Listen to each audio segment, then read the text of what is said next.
अगली खबर का रुख करते हैं। पाकुड़ में कोरोना वैक्सीन को रखने के लिए तैयारी शुरू हो चुकी है। कोरोना वैक्सीन को रखने के लिए कोल्ड चैन बनाया जा रहा है। तापमान विशेष रूप से ध्यान रखा जा रहा है।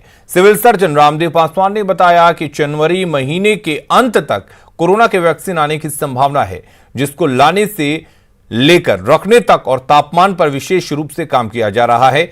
वैक्सीन आने पर सबसे पहले पुराना सदर अस्पताल में स्टोर किया जाएगा, वहां से प्रखंड स्तर पर भेजा जाएगा। डीसी कुलदीप चौधरी ने पदाधिकारियों के साथ कोल्ड चेन बनाने वाले संस्था का निरीक्षण भी किया है। वैक्सीन अगले साल आने की उम्मीद है और बहुत जल्दी ही आएगी। उस संदर्भ में यहाँ पर पूरी तरह से तैयारी चल रही है।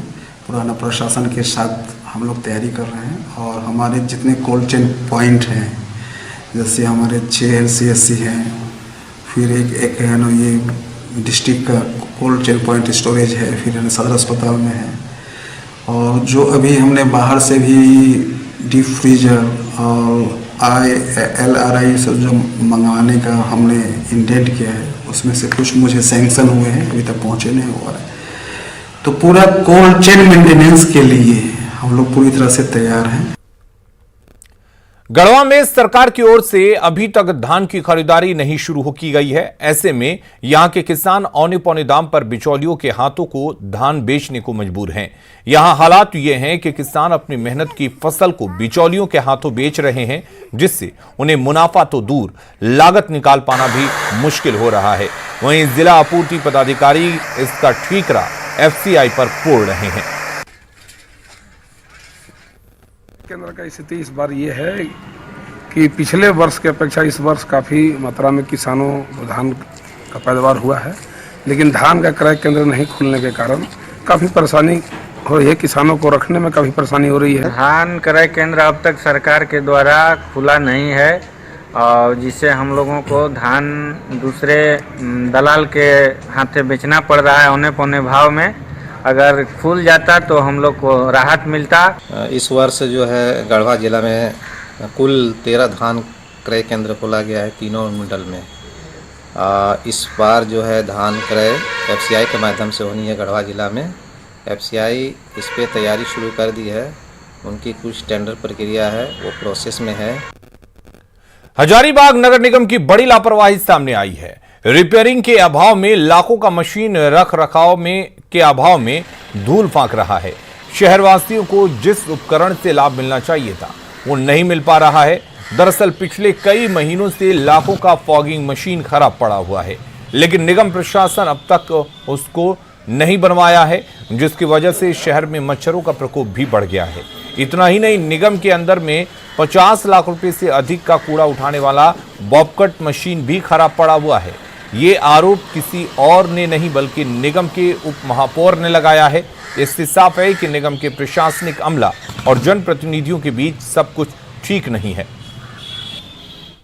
नगर निगम की लापरवाही है और यहाँ के जो है प्रबंधक नगर आयुक्त, उनको संज्ञान में लेना चाहिए और उनको तुरंत रिपेयरिंग कराना चाहिए, अविलंब रिपेयरिंग कराना चाहिए। ये सब मशीन बहुत जरूरी मशीन है। आप देखिएगा कि बॉबकट मशीन के बारे में आपको जानकारी होगा, सालों से धूल फाक रहा, 50 लाख के ऊपर का मशीन है और हम उल्टा लटक गए। कई बोर्ड में हम लोगों ने पास किया कि उसका रिपेयरिंग होना चाहिए, मरम्मती होना चाहिए। बोर्ड ने सर्वसम्मति से उसको पास किया, लेकिन अभी तक उस ओर कोई संज्ञान नहीं लिया गया और इसी तरह बॉबकट मशीन भी धूल फाक रहा। सैनिक स्कूल तिलैया का छात्र पीयूष का लेफ्टिनेंट बनकर कोडरमा पहुंचने पर भव्य स्वागत हुआ। पीयूष के शिक्षक पिता और आंगनबाड़ी सेविका मां को अपने बेटे की सफलता पर नाज है। पीयूष ने न सिर्फ अपने परिवार का बल्कि पूरे कोडरमा जिले का नाम रोशन किया है। झुमरी तिलैया के रहने वाले लेफ्टिनेंट पीयूष अब देश की सेवा करेंगे और कोडरमा के इस लाल पर देश को नाज भी होगा। भारत माँ का सपूत और देश की सेवा के लिए समर्पित है।